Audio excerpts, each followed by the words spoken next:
Welcome to എഗൺ. മക്കളെ, നമുക്ക് എക്സാമിന് നിർബന്ധമായി പഠിച്ചിരിക്കേണ്ട രണ്ട് കവിതകളുടെ ആശയമാണ് നമ്മളിപ്പോൾ ഇവിടെ ഡിസ്കസ് ചെയ്യുന്നത്. ഒന്ന് ചാന്ദ് ഓർ കവി, മറ്റൊന്ന് മധുഹൃദു. അപ്പോൾ ഇവിടെ ചാന്ദ് ഓർ കവി എന്ന കവിതയിലെ ഭാഗങ്ങൾ പലപ്പോഴും പബ്ലിക് എക്സാമിന് ചോദിച്ചിട്ടുള്ളതാണ്, ചോദിക്കുന്നതുമാണ്. അപ്പം നിങ്ങൾ ചാന്ദ് ഓർ കവി എന്ന കവിതയിൽ എന്താണ് കവി പറയുന്നത് നോക്കാം. ആദ്യം നിങ്ങൾ പഠിച്ചിരിക്കേണ്ടത് കവിയുടെ പേര്. അത് ഏതൊരു കവിത പഠിക്കുകയാണെങ്കിലും കവിയുടെ പേര് പഠിക്കണം. വൺ വേർഡ് ആയിട്ട് ചോദ്യം വരാറുണ്ട്. രാംധാരി സിൻഹ് ദിനകറിന്റെ കവിതയാണ് ചാന്ദ് ഓർ കവി. അപ്പോൾ നമ്മൾ ആശയം തുടങ്ങുമ്പോൾ തന്നെ ശ്രീ രാംധാരി സിൻഹ് ദിനകർ का प्रगतिशील कविता है चांद और कवि.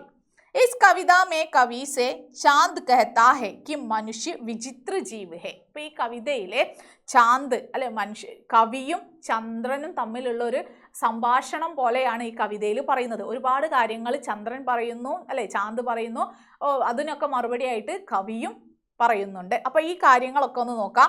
ചാന്ദ് കേത്താ ഹെ അല്ലെ, ചന്ദ്രൻ പറയുന്നു മനുഷ്യ വിചിത്ര ജീവി ഹെ, മനുഷ്യൻ എന്ന് പറയുന്നത് ഒരു വിചിത്ര ജീവിയാണ് എന്നാണ് ആര് പറയുന്നത്? നമ്മുടെ ചന്ദ്രൻ പറയുന്നത്. യേ ഇസ്ലിയേ ഹെ, എന്തുകൊണ്ടാണ് ഇങ്ങനെ പറയുന്നത്? കി ആദ്മി ജാൻ ബൂച്ച്കർ ഉലझനെ ഉത്പന്ന കർത്താ ഹെ. അപ്പോൾ ഉലझൻ എന്ന് പറഞ്ഞാൽ എന്താണ്? പ്രശ്നങ്ങളാണ്. ഓരോന്നിലും പോയിട്ട് എന്താണ് ഇങ്ങനെ കുടുങ്ങുക എന്നൊക്കെ പറയില്ലേ. അപ്പോൾ ഇങ്ങനെ ആളുകൾ സ്വയം ഭാവിയൊന്നും ചിന്തിക്കാതെ സ്വയം പോയിട്ട് ഓരോ പ്രശ്നങ്ങൾ എടുത്ത് തലയിൽ വെക്കുന്നവരാണ് മനുഷ്യൻ എന്നാണ് ആര് പറയുന്നത്? ഇവിടെ ചന്ദ്രൻ പറയുന്നത്. ഉസീമേ ഫസ് രഹത്താ ഹെ, എന്നിട്ട് ഓരോ പ്രശ്നങ്ങൾ എടുത്തു വെക്കും, എന്നിട്ട് അതിൽ തന്നെ എങ്ങനെ അതിൽ കുടുങ്ങുക. ഫിർ ചാന്ദ് കേത്താ ഹെ, പിന്നീട് ചന്ദ്രൻ പറയുകയാണ് उसने आदि मानव मनु के जन्म और मरण देखा है. അപ്പൊ ഇങ്ങനെ ചന്ദ്രൻ പറയാനുള്ള കാരണം എന്താണെന്നാണ് പറയുന്നത് ചാന്ദ് പറയുന്നത്. ഞാൻ ഇന്നും ഇന്നലെയൊന്നുമല്ല മനുഷ്യനെ കാണുന്നത് അല്ലെ, ആദിമ മനുഷ്യൻ മുതലുള്ളവരെ ഞാൻ കാണുന്നുണ്ട്. അതുകൊണ്ട് തന്നെ അവരുടെ ജനനം മുതൽ മരണം വരെ ഒരുപാട് മനുഷ്യരെ ഞാൻ കണ്ടിരിക്കുന്നു.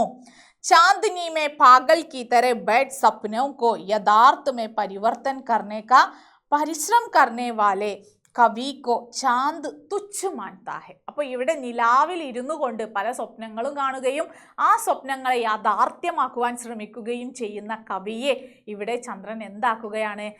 വളരെ പുച്ഛിച്ചുകൊണ്ട് പറയുകയാണ്, നിങ്ങൾ ഇങ്ങനെ കുറേ സ്വപ്നങ്ങൾ കാണുകയും എന്നിട്ട് കുറേ പ്രശ്നങ്ങളിൽ ചെന്ന് പെടുകയും എന്നിട്ട് ഉറക്കമില്ലാതെ എൻ്റെ നിലാവിൽ തന്നെ നിങ്ങൾ അങ്ങോട്ടും ഇങ്ങോട്ടും അല്ലെ ഉലാത്തുകയും ചെയ്യുന്നത് എത്രയോ ഞാൻ കണ്ടിരിക്കുന്നു എന്നാണ് ചാന്ദ് പറയുന്നത്. ഹമാരേ സമാജമേ കൈ പ്രകാർ കി റൂട്ടിയാം ഹെ, ഒരുപാട് പല രീതിയിലുള്ള പാരമ്പര്യങ്ങളും മനുഷ്യരുടെ ജീവിതത്തിൽ പരമ്പരയായിട്ട് പലതും കണ്ടുവരുന്നുണ്ട്. വേ സദാ പരിവർത്തൻ കെ വിരുദ്ധ ഖടി രഹതി ഹെ, പ്രത്യേകിച്ച് ഒരു മാറ്റവും ഇല്ലാതെ അതിൽ തന്നെ നിലകൊള്ളുന്നു. കവിതാംശമേ ചാന്ദ് റൂട്ടി ഉങ്ക പ്രതിനിധി ഹെ. അപ്പോൾ ഈ കവിതയിലെ ചന്ദ്രൻ എന്താണ്? നമ്മുടെ പരമ്പരയുടെ ഒരു പാരമ്പര്യത്തിൻ്റെ പ്രതീകമാണ് ആര്? ചന്ദ്രൻ എന്ന് വെച്ചാൽ മനുഷ്യനുണ്ടായത് മുതലേ ഉള്ള അല്ലേ. നമ്മൾ പാരമ്പര്യം എന്ന് പറയുന്നത് എന്താ? നമ്മൾ വർഷങ്ങൾ പുറകിലേക്കാണ്. 100 വർഷത്തെ പാരമ്പര്യമുണ്ട്, 50 വർഷത്തെ പാരമ്പര്യം എന്നൊക്കെ പറയില്ലേ. അപ്പോൾ അങ്ങനെയുള്ള പരമ്പരയുടെ ഒരു പ്രതീകമാണ് ആര്? നമ്മുടെ ചന്ദ്രൻ. പരിവർത്തൻ ഏക ക്ഷണമേ നഹി ഹോത്ത. അപ്പോൾ ഇവിടെ പറയാണ് എന്താണ്? ഈ മാറ്റം എന്നത്, പരിവർത്തനം എന്നത് ഒരു നിമിഷം കൊണ്ട് ഉണ്ടാകുന്ന ഒന്നല്ല. ഉസ്കെ പീछे ദശകോं की कल्पनाएं और स्वप्न समाहित है. അപ്പോൾ ഓരോ മനുഷ്യരിലുള്ള ഓരോ പരിവർത്തനവും പെട്ടെന്ന് ഉണ്ടായതല്ല, മറിച്ച് എന്താണ്? ദശകങ്ങളുടെ സ്വപ്നങ്ങളും പ്രയത്നങ്ങളും അതിൻ്റെ പുറകിലുണ്ട്. परिवर्तन के लिए कल्पना करने वालों और स्वप्न देखने वालों का प्रतिनिधि है कवि. അപ്പോൾ പരിവർത്തനത്തിന് വേണ്ടി മനുഷ്യരുടെ മാറ്റങ്ങൾക്ക് വേണ്ടിയിട്ട് സ്വപ്നം കാണുകയും പ്രവർത്തിക്കുകയും ചെയ്യുന്നവരുടെ ഒരു പ്രതിനിധി അല്ലെ, അവരുടെ ഉദ്ദേശിച്ചുകൊണ്ടാണ് കവിതയിൽ കവിയെ കാണിക്കുന്നത്. കവിതാംശിക്ക് ഭാഷ സരൾ ഹെ. അപ്പോൾ എന്താ പറയുന്നത് ഇവിടെ? കവിതയിലെ ഭാഷാ ശൈലിയൊക്കെ വളരെ സരളമാണ്, വായിക്കുമ്പോൾ തന്നെ പെട്ടെന്ന് മനസ്സിലാക്കാൻ പറ്റുന്നതാണ്. पंक्तियां प्रतीकात्मक है और विभिन्न प्रधान है. ബിംബ് പ്രധാന ഹെ. അപ്പോൾ കവിതയുടെ പ്രത്യേകത പറയാണ് പങ്ക്തിയാം പ്രതീകാത്മക ഹെ, വരികളൊക്കെ പ്രതീകാത്മകമാണ്. ബിംബ് പ്രധാന ഹെ, കവിതാംശ കാ ഭാവ് ഹമ്മേ ലാനെ മേ കവി സഫൽ ഹോ ഗയേ ഹെ.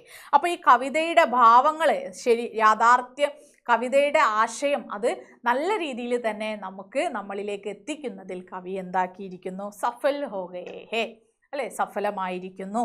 അപ്പോൾ ചാന്ദ് ഓർ കവി എന്ന കവിതയുടെ ആശയം നമ്മൾ പറഞ്ഞു. അപ്പോൾ കവിയും ചാന്തും തമ്മിലുള്ള ഒരു സംഭാഷണമായിരുന്നു. ഇനി നമുക്ക് നമ്മുടെ ഫസ്റ്റ് യൂണിറ്റിലെ മധുഹൃദു എന്ന കവിതയെക്കുറിച്ചാണ് പറയുന്നത്. ജയശങ്കർ പ്രസാദ് ജി എഴുതിയിട്ടുള്ള മധുഹൃദു എന്ന കവിത. ഈ കവിതയിലെ വസന്തകാലം, മധുഹൃദു എന്ന് പറയുന്നത് വസന്തമാണ്. വസന്തകാലത്തെ വഴിതെറ്റി വന്ന ഒരു പ്രണയിനിയായിട്ടാണ് ആര് കാണുന്നത്, ജയശങ്കർ പ്രസാദ് ജി കാണുന്നത്. നോക്കാം. യേ പങ്ക്തിയാ മധുഹൃദു കവിത സെ പ്രസ്തുത് ഹേ. ഈ വരികൾ പലപ്പോഴും വരികൾ നൽകിയിട്ടാണ് ആശയം എഴുതാൻ പറയുന്നത്. ഈ വരികൾ മധുഹൃദു കവിതയിൽ നിന്ന് നൽകിയിട്ടുള്ളതാണ്. മധുഹൃദു ഛായാവാദി കവി ജയശങ്കർ പ്രസാദിനെ ലിഖാ ഹേ. അപ്പൊ ഇവിടെ ജയശങ്കർ പ്രസാദ് ആണ് ഈ കവിത എഴുതിയത് എന്ന കാര്യവും നമ്മൾ പറയണം.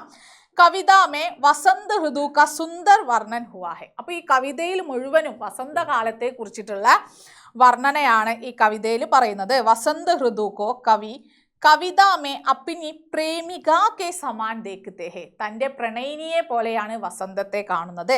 കവി അപ്പിനെ മന്മേ, എന്നിട്ട് കവിതയിൽ പറയാണ് തൻ്റെ മനസ്സിൽ ഉസ്കെ ലിയെ ചോട്ടി കുട്ടിയാ ബനാ ദേത്തെ ഹെ. കുട്ടിയ എന്ന് പറഞ്ഞാൽ കുടിലാണ്, ചെറിയൊരു കുടിൽ ഞാൻ അവൾക്ക് വേണ്ടിയിട്ട് കെട്ടിക്കൊടുത്തോട്ടെ. Akash or Dharti K beach പ്രേമ കാ നീഡ് സ്ഥിതി ഹെ. അങ്ങനെയുള്ള ഈ ആകാശത്തിൻ്റെയും ഭൂമിയുടെ ഇടയിലായിട്ട് ഈ വസന്തത്തിന് വേണ്ടിയിട്ട് ഒരു കൂട് തന്നെ നിർമ്മിച്ചു കൊടുക്കുന്നു. സൂക്കെ തിൻകെ ജേസെ ഫാൽത്തു ചീസോങ്കോ. എന്നിട്ട് കവി പറയാണ് ഈ ഉണങ്ങിയ പുൽക്കതിർ പോലെയുള്ള ഫാൽത്തു ചീസോങ്കോ, അങ്ങനെയുള്ളവർക്കൊന്നും എന്തില്ല, വസന്തത്തിൽ സ്ഥാനമില്ല. വസന്തകാലം എന്ന് പറഞ്ഞാൽ നമുക്കറിയാം എല്ലാ ചെടികളും അല്ലെ ഒക്കെ പൂത്ത് നിൽക്കുന്ന വളരെ ഭംഗിയുള്ള പ്രകൃതിയൊക്കെ വളരെ സുന്ദരമായി നിൽക്കുന്ന ഒരു കാലമാണ്. അങ്ങനെയുള്ള വസന്തത്തിന്റെ ആഗമനത്തിൽ യഹാ കോയി സ്ഥാൻ നഹി. ആർക്കാ സ്ഥാനമില്ലാത്തത്? സൂക്കേ തിൻകേക്കോ ഉനെ ഝാർഖണ്ഡ് മേ ഭാഗ് ജാനാ ഹെ. അവരൊക്കെ എങ്ങോട്ട് ഓടിക്കൊള്ളൂ എന്നാ പറയുന്നത്? അങ്ങനെ ഉണങ്ങിയവരോടൊക്കെ ചെടികളോടൊക്കെ കവി പറയാണ്, നിങ്ങൾ കുറ്റിക്കാടുകളിലേക്ക് പോയി മറഞ്ഞോളൂ. പേട് പൗധോ പെർ നയേ നയേ പല്ലവ് ഖിൽ രഹേ ഹെ. ഇനിയോ മരത്തിലും ചെടികളിലൊക്കെ പുതിയ പുതിയ തളിരുകൾ മുളയ്ക്കുകയാണ്. പല്ലവോസെ ബരേ സൻസാർ സബ്കോ അച്ഛാ ലഗ് രഹാ ഹെ. അപ്പൊ അങ്ങനെയുള്ള വസന്തത്തെ എല്ലാവർക്കും വളരെ ഇഷ്ടവും അല്ലെ എല്ലാവരും ആഗ്രഹിക്കുന്നതുമാണ്. മലയാനിൽ കി ലഹരെ രോമാഞ്ചിത് കർത്തേ ഹുവേ പ്രേമികാ കെ രൂപ് മേ ആ രഹേ ഹെ. ഇനിയോ വസന്തകാലത്തിലെ ആ തണുത്ത കാറ്റ് പ്രേമികയുടെ രൂപത്തിൽ എങ്ങനെ ചന്ദന കാറ്റുകൾ വന്നുകൊണ്ടിരിക്കുന്നു. ഓർ പ്രേമികാ കെ നയന രൂപി കമൽക്കോ ചൂം രഹേ ഹെ. പ്രേമികയുടെ നയനങ്ങളാകുന്ന ആമ്പൽ മുട്ട് പോലത്തെ കണ്ണുകൾക്ക് എന്താക്കുന്നു, ചുംബനമേകുന്നു. പൂരബ് സെ ലാൽ കുസുമക്കെ സമാൻ ഉഷാ കിലേഗി. ഇനിയോ കിഴക്ക് നിന്ന് എന്തുദിക്കുന്നു? ഉഷ എന്ന് പറഞ്ഞാൽ എന്താണെന്നറിയാമോ? നമ്മുടെ പ്രഭാതം വിടരുകയാണ്. ഓർ ഉഷാ കെ യഹ് ലാൽ രംഗ് ദിൻ കോ രംഗീൻ ബനാ ദേഗി. ആ പ്രഭാതത്തിൻ്റെ വെളിച്ചമാണ് നമ്മുടെ ഡേയെ, ഈ എന്താ പറയുക, പകലിനെ എന്താക്കുന്നത്, നിറമുള്ളതാക്കി മാറ്റുന്നത്. ഇനി രാത് കെ സമയ്, ഇനി രാത്രിയെയോ അന്ധകാർ കോ പാർ കർക്കെ. അന്ധകാരം എന്ന് പറഞ്ഞാൽ ഇരുട്ടാണ്, അതിനെയൊക്കെ പാർ കർക്കെ, അതിനെയൊക്കെ ക്രോസ് ചെയ്തുകൊണ്ട് ആര് വരുന്നു? ചന്ദ്രമാക്കി കിരണേ. ചന്ദ്രമാക്കി കിരണേ എന്ന് പറയുന്നത് ചാന്ദിനി അല്ലെ, നിലാവ് വരുന്നു. ആയേഗി ഓർ ധർത്തി പർ ചാന്ദിനി ഫൈലാദേഗി. വന്നിട്ട് ഭൂമിയിലൊക്കെ എന്ത് പരത്തുന്നു? നിലാവ് പരത്തുന്നു. അന്തരീക്ഷ രാത് കെ കണ് കണുമേ ഓസ് കി ബൂന്തോ കി വർഷാ കരേഗി. ഇനി അന്തരീക്ഷത്തിൽ വരുന്ന മറ്റൊരു മാറ്റം എന്ന് പറയുന്നത് എന്താണ്?